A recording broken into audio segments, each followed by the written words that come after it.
أعوذ بالله من الشيطان اللعين الرجيم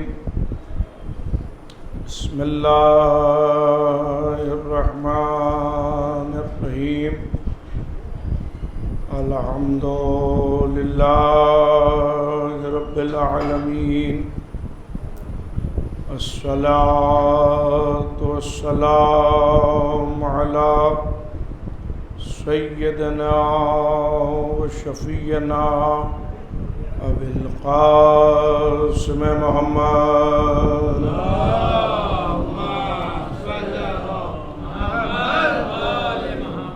و اہل بیتہ الطیبین الطاہرین ولعنۃ اللہ علی اعدائہم اجمعین یومنا هذا إلى قیام یوم الدین اما بعد فقد قال اللہ سبحانہ تبارک وتعالی فی کتابہ المبین وهو اصدق الصادقین هو الذي بعث في الأمين الرسولا منهم يتلو عليهم آياته ويزكيهم ويعلمهم الكتاب والحكمة وإن كانوا من قبل لفي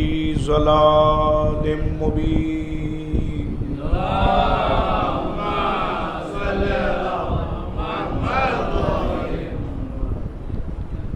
برادران ایمانی، عاشقان محمد و آل محمد علیہ السلام، سلسلے کی دوسری تقریر آپ کے ہدیہ سماعت ہے شان رسول قرآن کے آئینے میں. اس سلسلے میں کل میں نے کچھ باتیں عرض کی تھی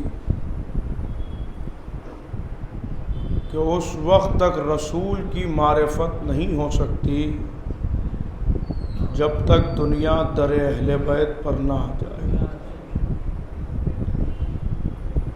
معرفت رسول کا بہترین ذریعہ اور بہترین وسیلہ ہے اہل بیت. اللہ نے اپنے حبیب کو اس کائنات میں ہدایت کے لیے بھیجا تھا، امت کو تعلیم دینے کے لیے بھیجا تھا، نفسوں کو پاک کرنے کے لیے بھیجا تھا. بالکل جلدی جلدی چند باتیں اور عرض کرنا ہے آج کہ اس نبی کی شان کیا ہے کہ جسے ہدایت کے لیے بھیجا گیا. اللہ نے اس کی شان قرآن میں یہ بیان کی کہ ہم نے تمہاری طرف ویسے ہی رسول کو بھیجا جیسے موسیٰ کو فرعون کی طرف بھیجا، جیسے موسیٰ کو فرعون کی طرف بھیجا. کہ میں بہت جلدی جلدی نہیں پڑھ پاتا ہوں، اس لیے بہت ٹھہر کے پڑھتا ہوں. صلوات پڑھیے محمد.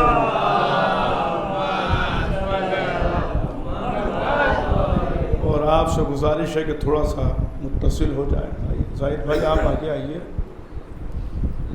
میں ایک ایک کا نام لے کے ہی بلا سکتا ہوں کہ میرے اتنے گہرے روابط ہیں آپ سے کہ میں ایک ایک کا نام لے کے بھی بلا سکتا ہوں کہ کس کو قریب بلانا ہے. ہم نے تمہاری طرف ویسے ہی رسول کو بھیجا جیسے موسیٰ کو فرعون کی طرف بھیجا. اس کا مطلب یہ ہوا کہ قرآن کی نظر میں محمد موسیٰ جیسے ہیں. ایک بالکل اطمینان سے جملہ کہوں، سمجھدار لوگ بیٹھے ہیں، جملہ رائگاں نہیں ہوگا۔ قرآن میں اللہ کہہ رہا ہے کہ ہم نے ویسے ہی رسول تمہاری طرف بھیجا جیسے موسیٰ کو فرعون کی طرف بھیجا۔ تو اب محمد ہیں موسیٰ جیسے۔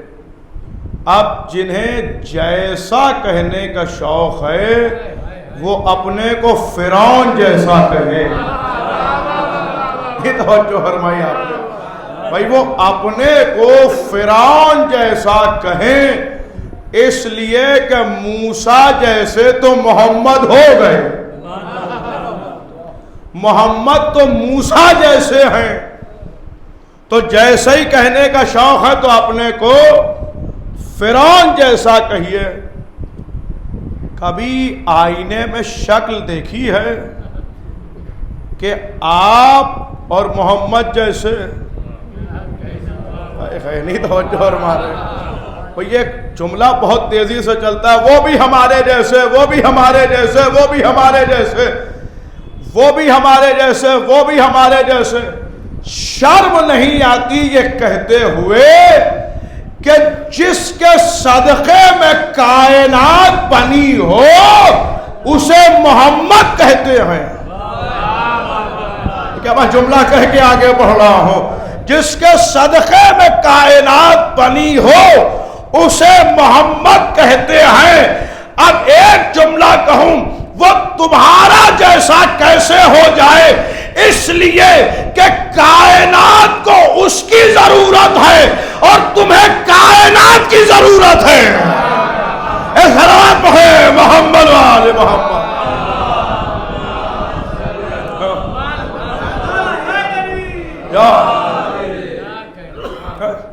غور کیا آپ نے؟ تمہارا جیسا، ہمارے جیسے ہیں، ہمارے جیسے ہیں، ہمارے جیسے ہیں نبی، نبی ہمارے جیسے، نبی ہمارے جیسے۔ تو جیسا کہنے کا شوق ہے تو قرآن کی نظر میں اپنے کو فرعون جیسا کہیے۔ دیکھیں بہت مختصر صحیح ایک جملہ کہوں، اکثر خطبہ کہتے ہیں کہ ہم کوانٹٹی کے قائل نہیں ہیں، کوالٹی کے قائل ہیں۔ لاکھوں ہوں مگر بیکار ہیں، ایک ہو مگر ہور جیسا ہو۔ سمجھدار ہو کافی ہے، ایک ہو مگر ہور جیسا ہو۔ سمجھدار لوگ ہوں، لاکھوں ہمیں نہیں چاہیے۔ لاکھوں کی تعداد والے تو ایسے ہیں کہ اب ان کے خواب میں نہ جانے کون کون آنے لگا ہے۔ یہ جملہ سنیے عزیزوں صاحب، وہ خواب میں آ گئے، وہ خواب میں آ گئے، وہ خواب میں آ گئے، وہ خواب میں آ گئے۔ کون خواب میں آ گیا؟ کہ صاحب وہ خواب میں آ گیا، وہ خواب میں آ گیا۔ اور جب وہ خواب میں آیا تو انہوں نے پہچان بھی لیا۔ دیکھیں انہوں نے خواب میں اسے پہچان بھی لیا، اور پھر اس نے جب خواب میں آیا تو انہوں نے پوچھا کہ تم نے حضرت امام حسین کو قتل کیا کہ نہیں؟ تو اس نے کہا نہیں۔ اسی لیے کہا جاتا ہے کہ جب اہل بیت کے در سے آدمی دور ہوتا ہے تو عقل بھی چلی جاتی ہے۔ وہ اپنا خواب بیان کر کے ہی پھنس گئے،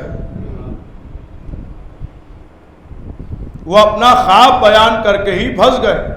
انہوں نے کیا کہا کہ میرے خواب میں وہ آئے اور میں نے ان سے پوچھا کہ آپ نے امام حسین کو قتل کیا کہ نہیں؟ تو اس نے کہا نہیں۔ اور پھر میں نے ان سے پوچھا کہ اللہ نے آپ کو معاف کر دیا کہ نہیں؟ اور جب قتل ہی نہیں کیا تھا تو معافی کاہے کی مانگی؟ نہیں توجہ فرما رہے آپ بھائی، ذرا سا بیدار ہوئے بھائی، جب قتل ہی نہیں کیا تھا تو معافی کاہے کی مانگی؟ اس کا مطلب یہ ہوا کہ کوئی ایسا ہی جرم کیا تھا کہ جس کے لیے معافی مانگی گئی تھی۔ میں نے بے سبب یہ جملہ نہیں پڑھا ہے۔ اب انہوں نے، اللہ نے انہیں معاف کر دیا۔ خالی اللہ کے معاف کرنے سے اگر بات بن جاتی نہیں پہنچ رہے آپ میں جہاں لے جانا چاہ رہا ہوں. خالی اللہ کے معاف کر دینے سے اگر بات ہو جاتی تو کوئی بات ہی نہیں تھی. حر نے اتنی باتیں کی تھی. جب حضرت امام حسین کی خدمت میں پہنچے تو امام نے کیا کہا؟ حر میں نے بھی معاف کیا، میرے خدا نے بھی معاف کیا. اس کا مطلب یہ ہوا خالی خدا کی معافی نہیں چاہیے، حسین کی بھی معافی چاہیے. صلوات محمد آل محمد.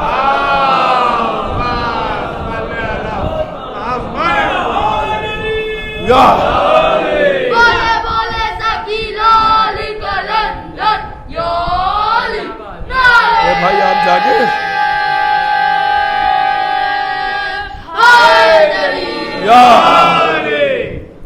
دیکھیں، غور کیجیے. آپ خواب میں آ گئے. مجھے یہ پڑھنا نہیں تھا، مطلب جانے جملہ کیسے نکل آیا ذہن میں اور بات آ گئی تو میں نے عرض کر دیا. خواب میں آئے جا رہے ہیں. یہی تو رونا ہے. پھر میں جملہ کہہ رہا ہوں سمجھداروں کے لیے. اسی بات کا تو رونا ہے کہ آپ کو خواب کی باتیں سب یاد رہتی ہیں، بیداری میں سب بھول جاتے ہیں. میں کچھ کہہ کے گزر گیا ہوں بھائی. بھائی حضرت ابراہیم نے خواب میں دیکھا تھا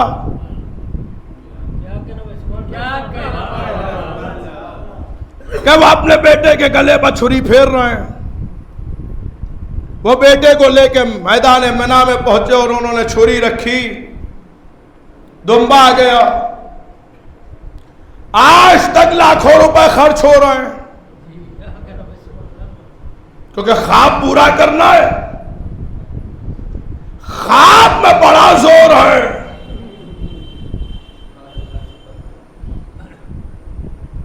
خواب کی باتیں تو یاد رہتی ہیں اور جب آنکھ کھلتی ہے تو کچھ نہیں ہوتا. ایک جملہ کہوں خطیب صداقت مولانا علی متقی زیدی صاحب قبلہ نے کیا خوبصورت جملہ کہا. وہ جملہ نہیں بلکہ ہمارے لکھنؤ کا ایک محاورہ ہے. ہو سکتا ہے میرا وہ محاورہ پہنچ جائے. ہوگا جگہ خواب میں آ گئے، خواب میں آ گئے، ان کے خواب میں آ گئے. ارے میاں بلی کے خواب میں چھیچڑے ہی آیا کرتے ہیں. اخراج پڑھتے محمد آل محمد.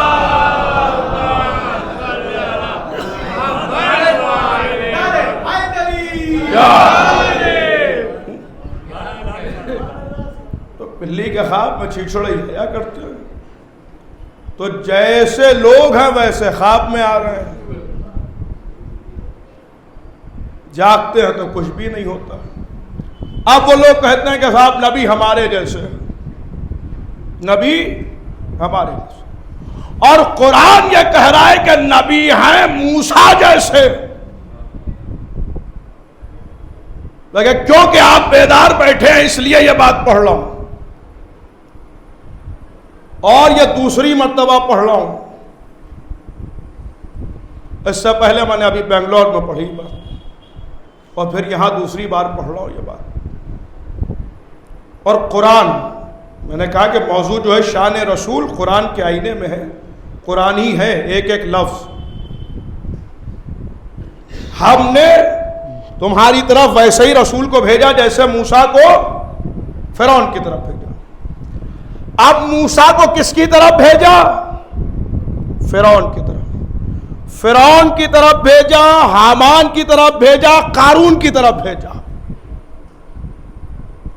کس کی طرف؟ فرعون کی طرف، قارون کی طرف، حامان کی طرف. اور یہ تینوں، کہ میں اپنے پڑھنے کا ذمہ دار ہوں، آپ کی سمجھ کا ذمہ دار نہیں ہو بھائی. یہ تینوں دین موسیٰ کو برباد کرنے کے لیے اٹھے، اور انہوں نے موسیٰ کے معجزے کو جادو کہا۔ ہائے ہائے، اس کا مطلب کیا ہوا؟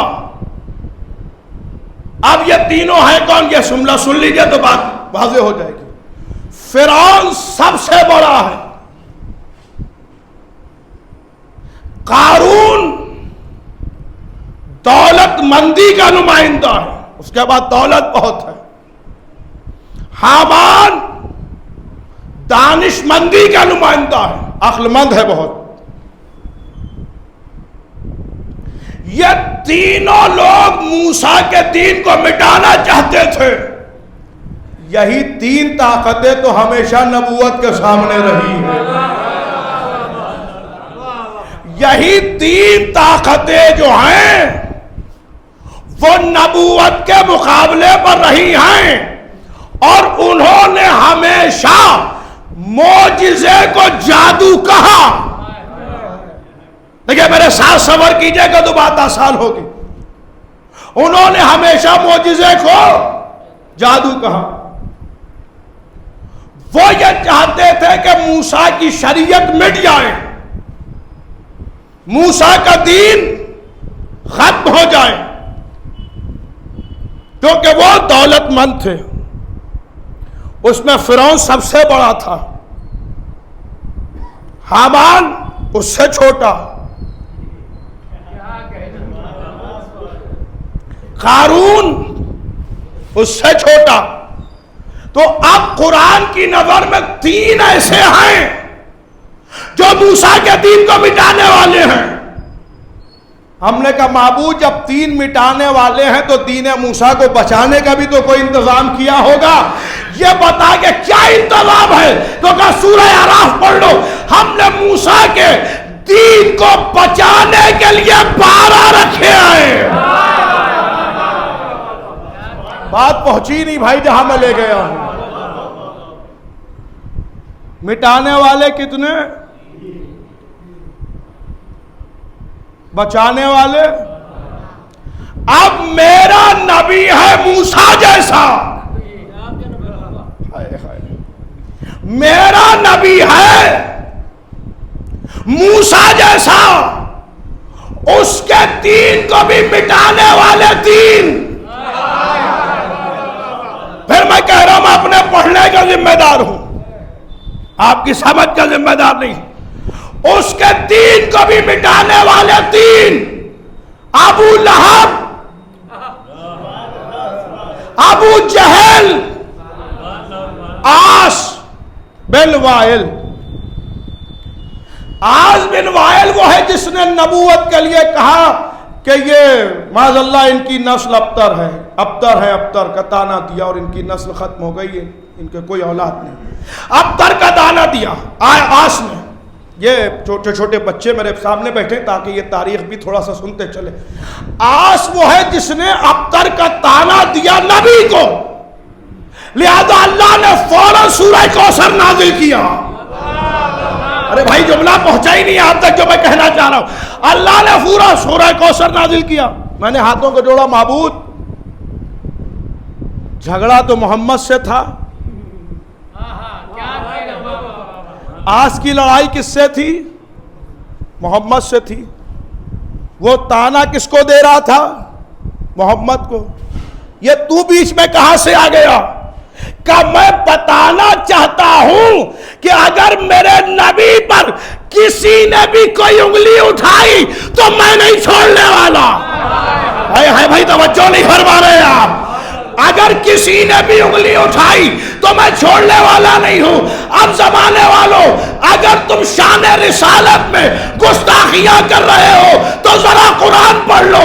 اللہ اپنے حبیب کے دشمن کو برداشت نہیں کرتا ہے۔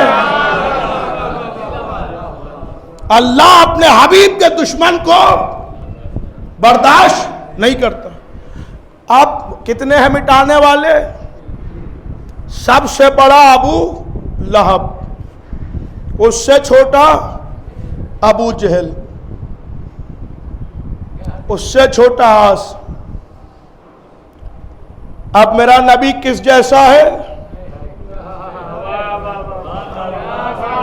موسیٰ جیسا۔ جب موسیٰ کے مٹانے والے 3 ہیں، بچانے والے 12 ہیں، تو پھر میرے نبی کے دین کو مٹانے والے بھی 3 ہیں تو بچانے والے بھی 12 رکھے گئے۔ سلام محمد محمد والے محمد۔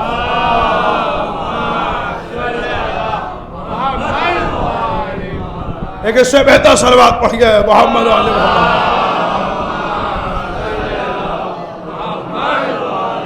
غور کر رہے ہیں؟ مٹانے والے،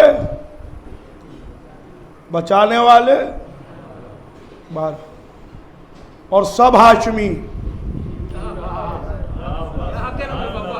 ہم نے کسی ایسے کو مانا ہی نہیں جن کے لیے رسول نے کہا نہ ہو۔ بہت اطمینان سے جملہ کہہ گیا۔ ہم نے کسی ایسے کو مانا ہی نہیں جن کے لیے رسول نے کہا نہ ہو۔ رسول نے جو 12 چھوڑے وہ قرے سے نہیں طے ہوئے، وہ الیکشن سے نہیں طے ہوئے ہیں، انہیں سلیکٹ کیا گیا ہے، انہیں منتخب کیا گیا ہے، انہیں چنا گیا ہے۔ وہ 12 ہیں بچانے والے دین کو۔ اس میں سب سے بڑا کون ہے؟ ابو لہب۔ اس سے چھوٹا ابو جہل۔ تیسرے نمبر پر کون ہے؟ آس۔ یاد رکھیے گا، اللہ نے ابو جہل کے لیے کوئی سورہ نہیں بھیجا، آس کے لیے کوئی سورہ نہیں بھیجا،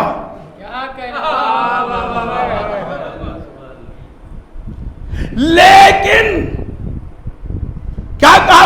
تبت یدا ابی لہب و تب۔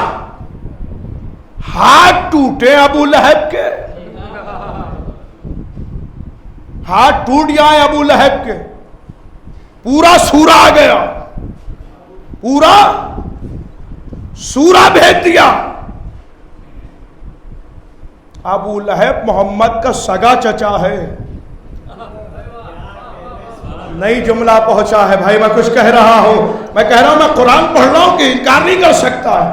میرا بہت پرانا جملہ ہے کہ میں آیت اس لیے پڑھتا ہوں، روایت اس لیے نہیں پڑھتا ہوں کہ راوی پر بحث ہوگی، حدیث اس لیے نہیں پڑھتا ہوں کہ ضعیف کہہ کے ٹال دیا جائے گا، میں آیتیں اس لیے پڑھتا ہوں کہ ہر میدان کا فراری بھی قرآن سے فرار نہیں کر پاتا ہے۔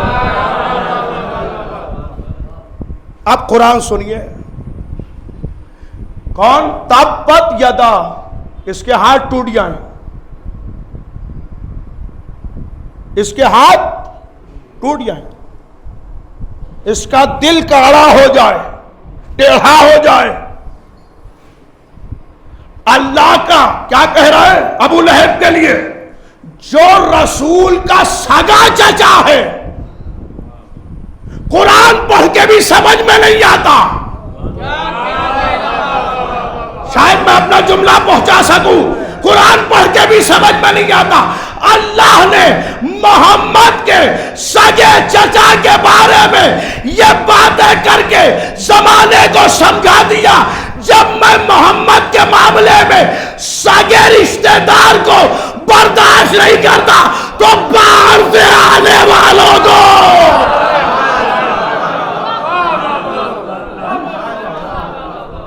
میں سگے رشتہ داروں کو تو برداشت نہیں کرتا، تو پھر باہر سے رشتہ جوڑنے والوں کو، زبردستی بیٹیاں دینے والوں کو صلوات بھیجے محمد والے محمد۔ میں کیسے برداشت کر لوں گا؟ زبردستی بیٹیاں دینے والے، انہیں کیسے برداشت کر لوں گا؟ اچھا، خالی ابو لہب کا تذکرہ نہیں کیا، اس کی بیوی کا بھی تذکرہ کیا، حمالۃ الحطب۔ معبود خالی جھگڑا ابو لہب سے تھا، یہ بیوی کو کیوں لے آیا بیچ میں؟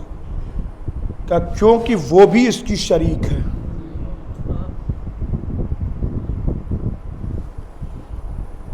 قانون مشیت سمجھے آپ؟ جو نبی کے معاملے میں ذرا سا بھی ادھر ادھر ہو وہ حمالۃ الحطب ہے۔ نہیں توجہ فرما رہے آپ؟ نبی نے ابو لہب کی زوجہ کے بارے میں بتا کر قیامت تک کے لیے بتا دیا، اگر کوئی بھی بیوی میرے محمد کے خان میں گستاخی کرے، وہ کوئی بھی ہو، حمالۃ الحطب،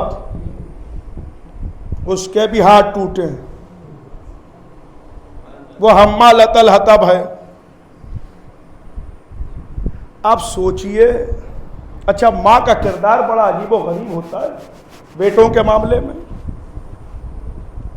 اور زوجہ شوہر کی ناصر و مددگار ہوتی ہے۔ بہت سے فرائض ہیں زوجہ کے شوہر پر اور شوہر کے زوجہ پر۔ اب تو نئے نئے موضوعات آ رہے ہیں مجلسوں میں، کہ میں تو بہت اطمینان سے میں کہہ رہا ہوں، میں پڑھنے والا آدمی ہوں، میں بہت دھیرے سے جملہ کہہ جاتا ہوں، لوگ بعد میں سمجھتے ہوں گے تو کیا کہا ہو۔ اب تو نئے نئے موضوعات آ رہے ہیں، اس پر مجلس پڑھ دیجئے، اس پر مجلس پڑھ دیجئے، اس پر مجلس پڑھ دیجئے، اس پر مجلس پڑھ دیجئے۔ ارے ایسی باتیں پڑھ دیجئے کہ جس سے یہ ہو جائے، جس سے یہ ہو جائے، جس سے یہ ہو جائے، یہ موضوع پڑھیے، یہ موضوع پڑھیے، لیجئے یہ رسول سے بھی بڑے ہو گئے۔ رسول تو کہہ رہے ہیں بس مجلس میں علی کی بات کرنا۔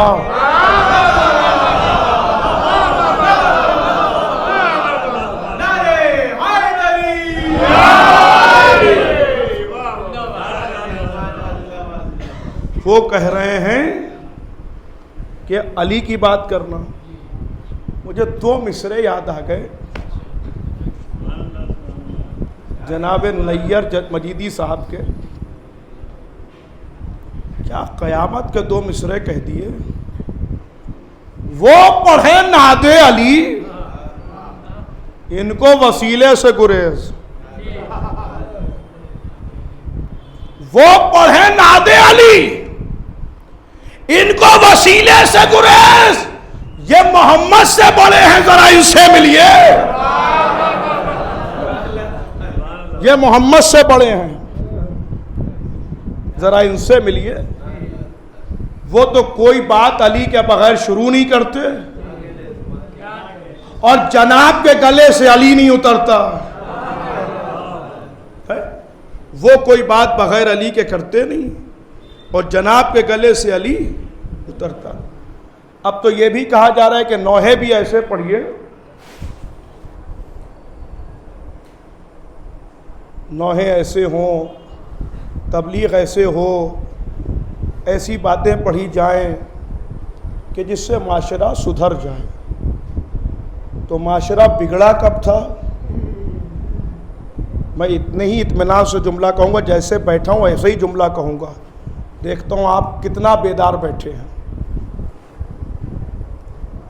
معاشرہ بگڑا کب تھا جو آپ سدھارنے نکلے ہیں؟ جو معاشرہ بگڑتا تب ہے جب کوئی رہبر نہ ہو،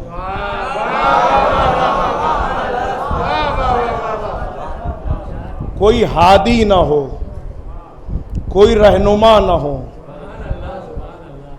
خدا کا شکر ہے ہم اسی لیے راہ مستقیم سے نہیں بہکے، اس لیے کہ راستہ بتانے والا تو پردے میں بیٹھا ہوا ہے۔ بھئی ہم کس لیے بہک جائیں؟ اسی لیے ہم آج تک دعا کر رہے ہیں کہ معبود ہمیں سیدھے راستے پر قائم رکھ۔ اب یہ الگ موضوع ہے، میں چھیڑنا نہیں چاہتا۔ تو وہ نبی موسیٰ جیسا ہے، اب اس نبی کی شان کیا ہے؟ اس نبی کے دین کو بچانے والے کتنے ہیں؟ بولیے، یا مجھے کم سنائی دے رہا یا آپ دھیرے بول رہے ہیں؟ دیکھیں یہ سب باتیں بولتے رہا کیجئے، اس لیے کہ ان کے پاس ہے ہی نہیں تو وہ بولیں گے کیا؟ خدا کا شکر ہے ہمارے پاس 12 ہیں۔ میدان محشر میں ہر آدمی ایک ایک امام ڈھونڈ رہا ہوگا۔ اللہ قرآن میں کہہ رہا ہے یوم ندعو کل اناس بامام، ہر امام انسان کو اس کے امام کے ساتھ بلائیں گے، اور رسول کہہ رہے ہیں کہ 73 فرقے ہوں گے، ایک جنت میں جائے گا باقی سب جہنم میں جائیں گے، تو سب کے پاس ایک ایک امام ہوں گے۔ ہمارے پاس 12 امام ہوں گے، اور 12 امام ایسے ہوں گے کہ جو اللہ والے ہوں گے۔ جملہ کہہ گیا، اللہ والے ہوں گے۔ اب وہ باتیں بیچ سے نکلتی چلی آتی ہیں، اور ایک مضمون سے دوسرا مضمون جڑ جاتا ہے، دوسرے سے تیسرا مضمون، اور بات ادھر سے ادھر چلی جاتی ہے۔ تو میرا نبی کیسے ہے؟ موسیٰ جیسا ہے۔ یہی موضوع کل بھی رہے گا، کیونکہ یہ بہت تفصیل گفتگو ہے اور اتنا وقت اب رہا نہیں کہ میں پوری تفصیل بیان کروں آج۔ ہمارا نبی موسیٰ جیسا ہے۔ اب موسیٰ کے واقعات پڑھو تاکہ میرا نبی سمجھ میں آ جائے۔ حضرت موسیٰ اس دنیا میں آنے والے ہیں، اور فرعون نے ہر گھر پر پہرا بٹھا دیا، کیونکہ اس کے نجومیوں نے خبر دی ہے کہ ایک بچہ آنے والا ہے، جو آ گیا تو تیرا تخت الٹ جائے گا۔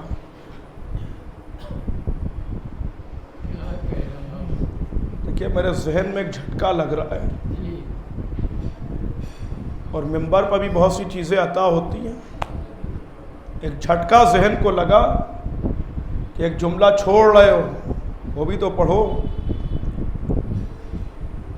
فرعون نے ہر گھر پر پہرا بٹھایا ہے کہ اللہ کی حجت نہ آنے پائے۔ ارے بھائی میں کچھ کہہ رہا ہوں میرے عزیزوں، اللہ کی حجت نہ آنے پائے، اللہ کی حجت نہ آنے پائے۔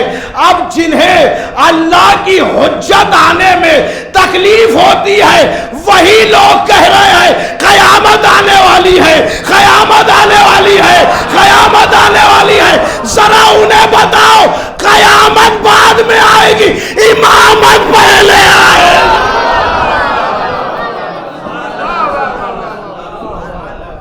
قیامت بعد میں آئے گی، امامت پہلے۔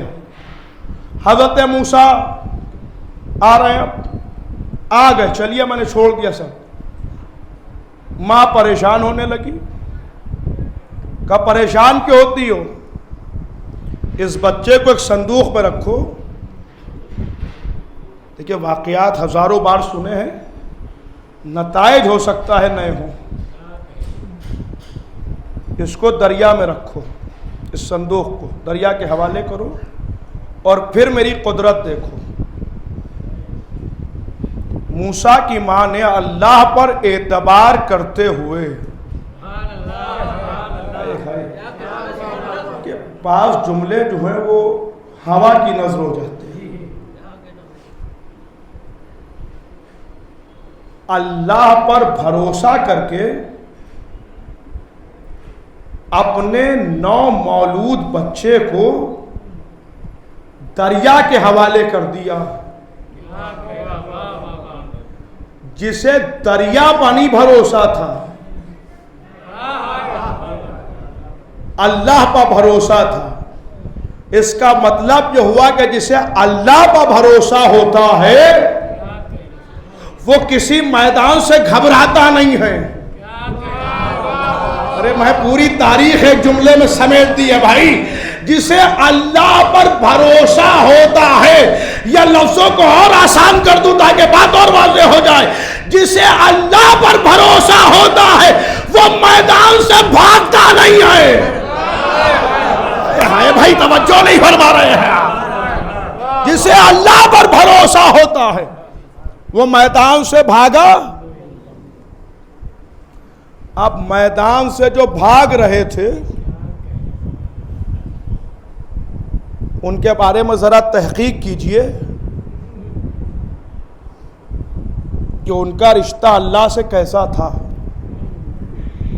اور پھر کہتے ہیں ہم تو بڑے اللہ والے ہیں۔ یہی تو آپ کی کمظرفی ہے، یہی آپ کی لا علمی ہے کہ بڑے اللہ والے ہوتے ہوئے بھی علی کو نہیں سمجھ پائے۔ ارے میں جملہ کہہ گیا ہوں بھائی، آپ نے غور ہی نہیں کیا۔ آپ سمجھے اللہ کے ہوتے ہوئے علی کو نہیں سمجھے۔ سکے کا ایک ہی رخ نہیں ہے، دوسرا رخ بھی ہے۔ اللہ کے ہوتے ہوئے علی کو سمجھو اور علی کے ہوتے ہوئے اللہ کو سمجھو۔ صلوات پڑھو محمد والے محمد پر۔ ٹھیک ہے بھائی، اطمینان سے بات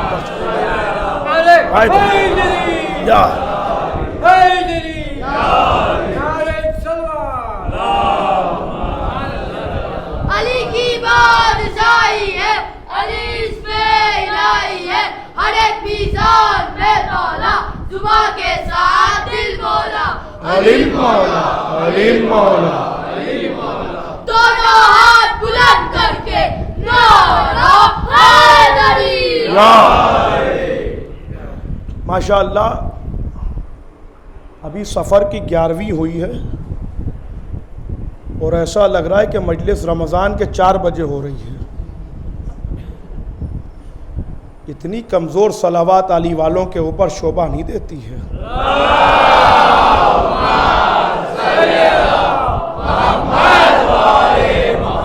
کچھ تو میرا حق بنتا ہی ہے آپ پر، اتنی باتیں تو کہہ ہی سکتا ہوں نا۔ صلوات میں کنجوسی نہ کیا کیجیے،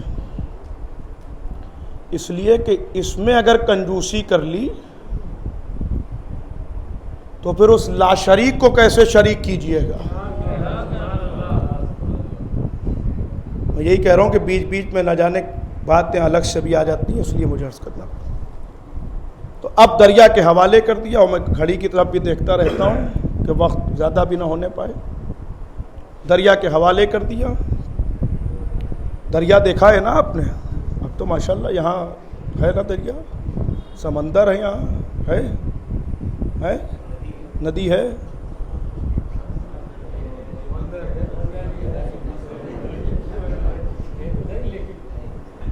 سمندر نہیں ہے نا؟ ہے بھائی، مجھے نہیں معلوم سمندر ہے نہیں ہے تو خیر دیکھا ہے نا سمندر۔ اب آپ میری طرح متوجہ رہیں، وہ جو اپنی باتیں ہیں وہ بعد میں کیے گا۔ سمندر کا بہاؤ جس رخ پر تھا، موسیٰ نے اس بہاؤ کے رخ کو موڑا۔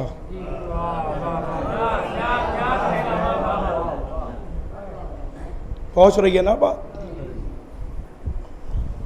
پانی یوں بہ رہا تھا، موسیٰ نے الٹے بہا دیا۔ یوں بہے گا پانی؟ معصوم اگر پانی کو حکم دے دے تو پانی کا رخ، اب اگر فخر موسیٰ، دیکھیے پھر ممبر کی عطا، ایک جملہ فضائل کا پڑھ رہا ہوں، یاد رہ جائے گا۔ اور یہاں تو ماشاءاللہ مجلس ذاکر صبح بعد میں اٹھتا ہے، کلپ پہلے آ جاتی ہے۔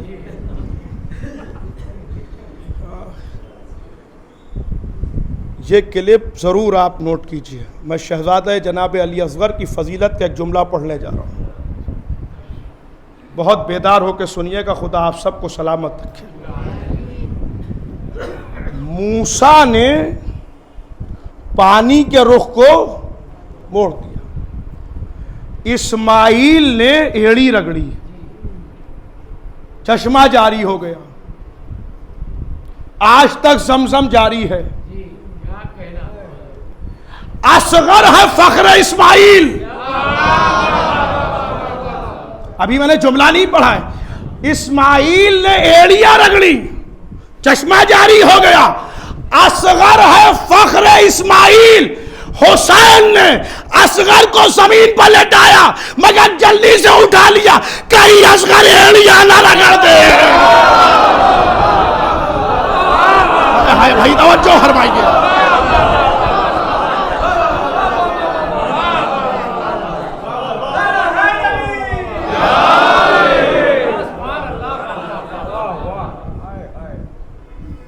اگر علی اصغر نے ایڑیاں رگڑ دی تو پھر دریا یہیں سے جاری ہوگا۔ اب سمجھے معصوم کسے کہتے ہیں؟ اب یہاں تک لے آیا ہوں تو ایک جملہ اور کہوں گا، علی اصغر تمام انبیاء سے افضل ہیں۔ چیلنج کر رہا ہوں اس ممبر حسینی سے، تمام انبیاء سے افضل۔ کیسے؟ پڑھو نبیوں کے واقعات۔ سلیمان کے سامنے ملک الموت آیا، ماتھے پر پسینہ آ گیا، میں پہنچا لے جاؤ۔ ارے بھائی جملہ سنو، جس نبی کے سامنے موت آئی اس کے ماتھے پر پسینہ آیا، اصغر نے موت کو دیکھ کے روئے نہیں، ہنسے۔ ہائے بھائی سنو،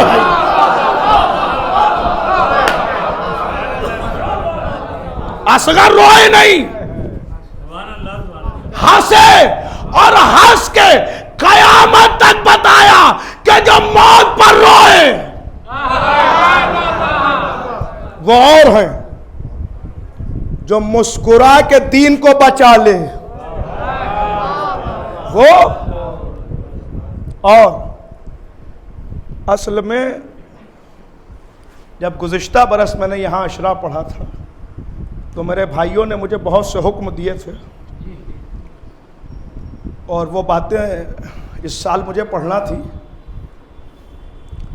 لیکن کچھ مصلحت کے تحت موضوع بدل گیا، مجھے پڑھنا کچھ اور ہی تھا۔ میں اس کی وضاحت اس لیے کیے دے رہا ہوں،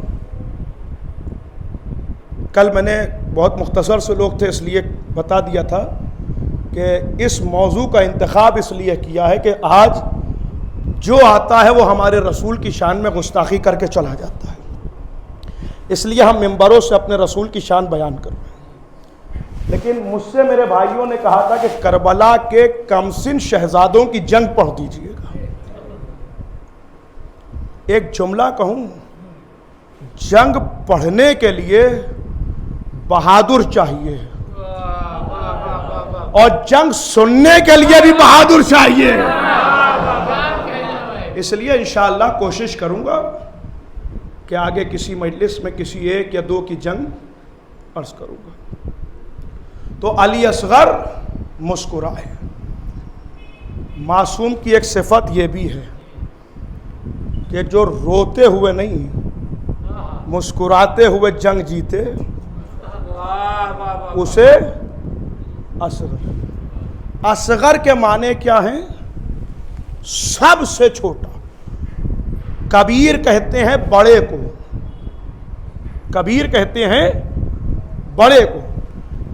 جہاں کبیر کی تمام تر سرحدیں ختم ہو جاتی ہیں وہاں سے اکبر شروع ہوتا ہے۔ صغیر کہتے ہیں سب سے چھوٹے، جہاں صغیر کی تمام تر سرحدیں ختم ہوتی ہیں وہاں سے اصغر شروع ہوتا ہے۔ شریف محلے تو بہت ملیں گے مگر اشرف ایک ہی ملے گا۔ سنیں گے؟ جتنی سپرلیٹڈ ڈگریاں ہیں وہ سب اسی گھرانے میں ہیں۔ اکبر بھی یہیں، اصغر بھی یہیں. یہ بھی اب فضائل کا ایک گوشہ سنیے اور تقریر تمام، کیونکہ بات علی اصغر علیہ السلام تک آ گئی ہے. مجھے پڑھنا میں چاہ کچھ اور رہا تھا، اب یہ ممبر ہے جو عطا کرتے، جو باتیں رہ گئی ہوں کل. حضرت علی اصغر کربلا میں کتنے سال کے تھے، کتنے مہینے کے تھے؟ 6 مہینے. 10 رجب کو اس دنیا میں تشریف لائے ہیں اور 10 محرم کو پورے 6 مہینے کے علی اصغر ہو گئے. اسی لیے امام نے ایک رات انہیں مہلت دی. یہ غلط پروپیگنڈا ہے کہ امام نے مہلت مانگی. امام مہلت مانگتا نہیں ہے، امام مہلت دیتا ہے. اس کی دلیل سنیں گے. جب دربار میں میری شہزادی پہنچی نا تو یزید نے کہا دیکھا آپ نے اللہ نے ہمیں کیسے حکومت عطا کر دی، یہ اقتدار، یہ بادشاہت، یہ سب ہمارا ہے، دیکھ لیا اللہ نے ہمیں عطا کیا ہے.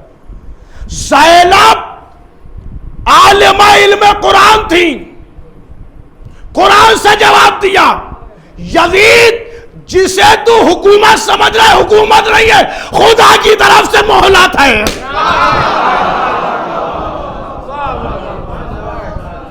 مہلت ملتی ہے ظالم کو. امام نے مہلت مانگی نہیں، مہلت دی. اس کا ایک سبب یہ تھا کہ علی اصغر 6 مہینے کے ہو جائیں، اس لیے کہ اسلام میں کہ جو قانون ہے اس میں 6 مہینے سے کم کی شہادت نہیں ہے. ایک سبب یہ تھا. اور دوسرا سبب یہ تھا کہ ابھی ایک ہیرا میرا تمہاری طرف ہے. بھائی جملہ ہی نہیں قدر کیا آپ نے. ابھی ایک ہیرا میرا تمہاری طرف ہے، ذرا اجالا ہونے دو اور ہیرے کو ادھر سے ادھر آنے دو، تب پھر جنگ ہوگی. اب یہ بتائیے کہ جب جنگ شروع ہوئی، کیونکہ کربلا کی جنگیں اس لیے نہیں پڑھتے ذاکرین کہ ہوتا یہ کہ مجمع رونے لگتا ہے، کیونکہ مصائب سے فضائل ہوتے ہیں تو مومنین رونے لگتے ہیں، اس لیے بہت کم بیان ہوتا ہے. مگر میں روک کے آپ کو ایک فضیلت کا گوشہ سنا رہا ہوں. کربلا کی جنگ صبح عاشور شروع ہوئی. ذرا اندازہ لگائیے کہ 72 گھنٹے نہیں، معاف کیجیے گا، 72 لوگ لڑے ہیں کربلا. 2 نے لڑائی نہیں لڑی، ایک حضرت علی اصغر اور ایک حضرت عباس. جنگ نہیں کی. 70 لوگ تو لڑے.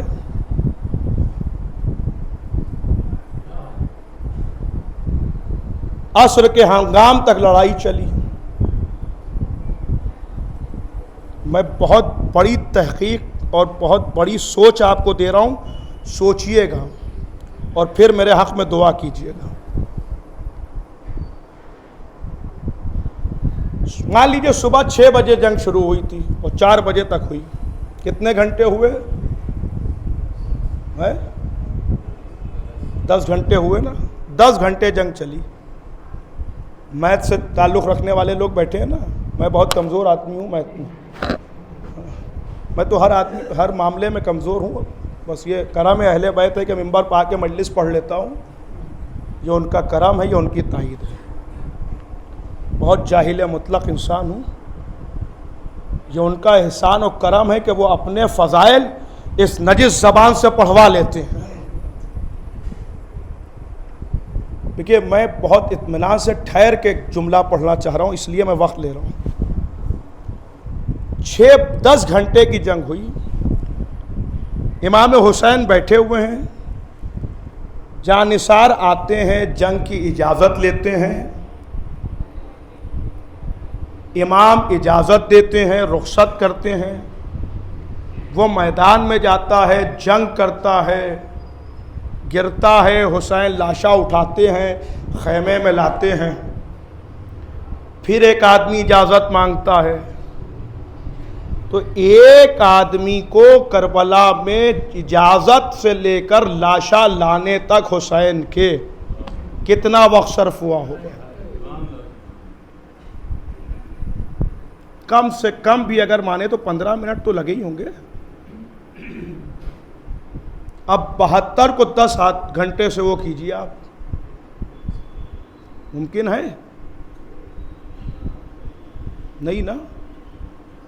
آپ سمجھے حسین کس کے بیٹے کا نام ہے؟ جس کے باپ نے ڈوبے ہوئے سورج کو پلٹایا تھا، حسین نے اسی سورج کو روکا. میں جملہ کہہ گیا بھائی. حسین نے اسی سورج کو روکا جب تک میں سجدہ کر نہ لوں.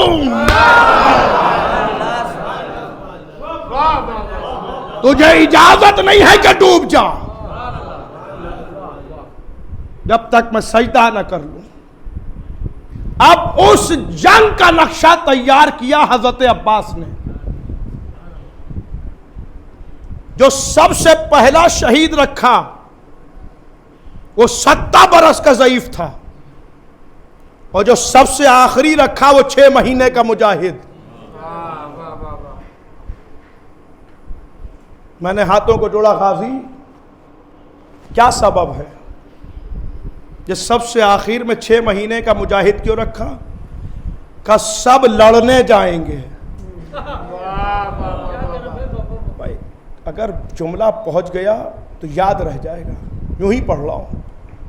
فضائل میں زور نہیں لگانا پڑتا. اگر حقیقت ہوتی ہے تو خود ایمان بولتا ہے. اب جو لوگ کہتے ہیں ہم مجلس داد و تحسین کے لیے نہیں پڑھتے، پڑھی کب پاتے ہیں آپ؟ میں تو ایک بات کہتا ہوں، جو یہ کہتا ہے کہ صاحب میں تو داد و تحسین کے لیے مجلس پڑھتا ہی نہیں، میں تو داد تحسین کے لیے، میں تو اصلاح معاشرہ کے لیے پڑھتا ہوں، میں تو اصلاح معاشرہ کے لیے. ارے بھیا علی کے فضائل سنے اور علی والا خاموش رہ جائے، یہ ممکن ہی نہیں ہے. اب بیچ میں پھر ایک جملہ آ گیا ہے. میں تو کیا کروں بھائی، میں مجبور ہو گیا ہوں. میں کیا کروں؟ علی والا علی کے فضائل سنے اور ہاتھ نہ اٹھائے، یہ ہو نہیں سکتا. اس لیے وہ ہاتھ اٹھا کے بتاتا ہے ہمیں مولا کھلے ہاتھوں سے ملا ہے.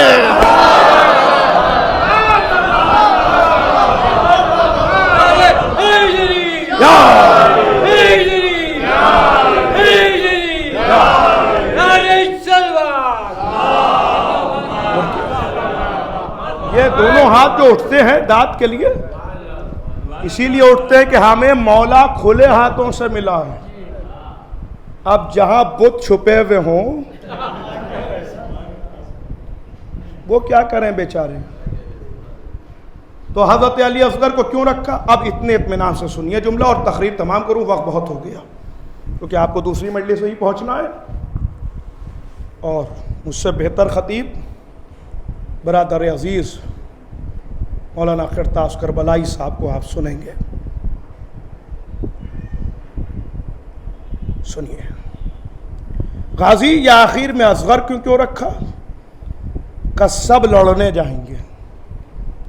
شاید میں جملہ پہنچا لوں میرے مولا، میری جھولی میں ان کی داد رکھ دینا. کیوں رکھا؟ کہ سب لڑنے جائیں گے، اصغر خالی فتح کی مہر لگانے جائے گا.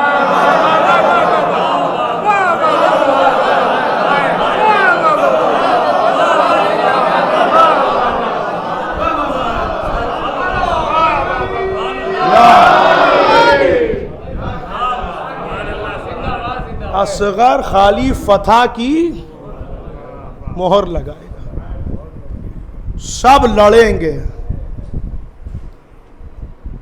اور یہ خالی مہر لگائے گا. بس عزیزوں کل عرض کروں گا، زندگی رہی تو کل حضرت علی اکبر کی باتیں ہوں گی. سنیے. حسین نے اپنے بچے کو گودی میں اٹھا لیا. آواز دی میرے لال تم حجت خدا کے بیٹے ہو، ان ظالموں کو بتاؤ کہ تم کتنے پیاسے ہو۔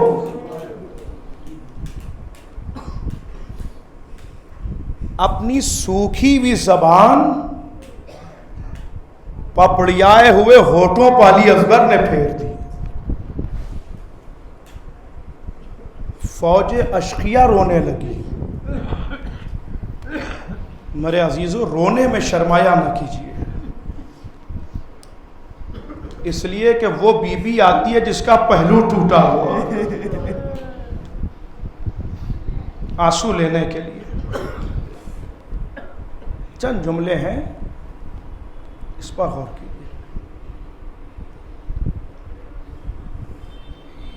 یہ میرے لال بتاؤ انہیں کہ تم کتنے پیاسے ہو۔ سوکھی ہوئی زبان پپڑیائے ہوئے ہونٹوں پر پھیری، فوج رونے لگی۔ ایک جملہ سنیے، روایت پڑھ رہا ہوں۔ 7 محرم سے خیموں میں پانی بند ہو گیا تھا، ایک بوند پانی نہیں تھا۔ عصر عاشور علی اصغر کا عالم کیا تھا سنیں گے؟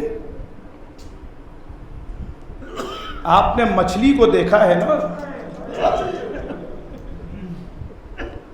جب مچھلی کو پانی سے نکالا جاتا ہے تو بہت تیز تڑپتی ہے، اور جب اس کی طاقت کم ہو جاتی ہے تو صرف پر ہلاتی ہے، اور پھر جب بالکل طاقت ختم ہو جاتی ہے تو خالی لب کھولتی ہے اور بند کر لیتی ہے۔ عصر کے وقت علی اصغر کا عالم کچھ ایسا ہی تھا، کبھی لب کھولتے تھے اور کبھی بند کر لیتے تھے، کبھی لب کھولتے تھے اور کبھی لب بند کر لیتے تھے۔ ساری بیویاں گہوارے کے چاروں طرف کھڑی تھیں، جب اصغر لب بند کرتے تھے تو بیویاں رونے لگتی تھیں، اور جب لب کھولتے تھے تو جناب زینب کہتی تھی رکو ابھی میرا اصغر زندہ ہے۔ بس 2 جملے اور مجلس تمام ہو گئی۔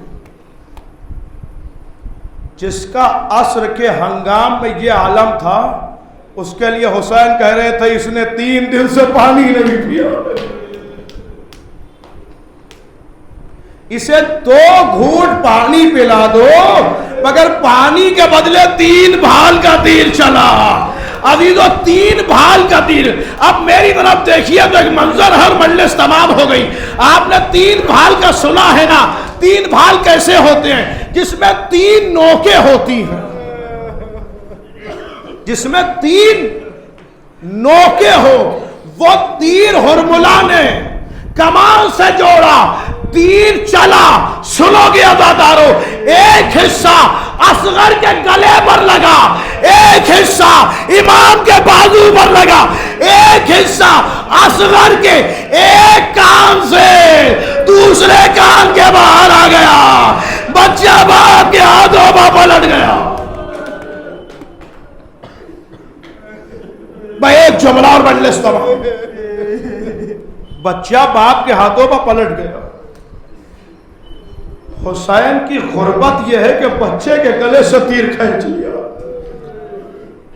خون کا ایک فوارہ جاری ہوا، چلو میں لیا، آسمان کی طرف پھینکنا چاہا، انکار ہو گیا، زمین کی طرف پھینکنا چاہا، راضی نہ ہوئی، چہرے پر یہ کہتے ہوئے لہو کو ملا، اب نانا سے یوں ہی ملاقات ہوگی، فاطمہ کا بھلا گھر اجڑ گیا، زہرا کی کمائی دوپہر میں سیعلم الذین ظلموا ای منقلب انقلبوا انا للہ و انا الیہ راجعون۔ ماتم حسین۔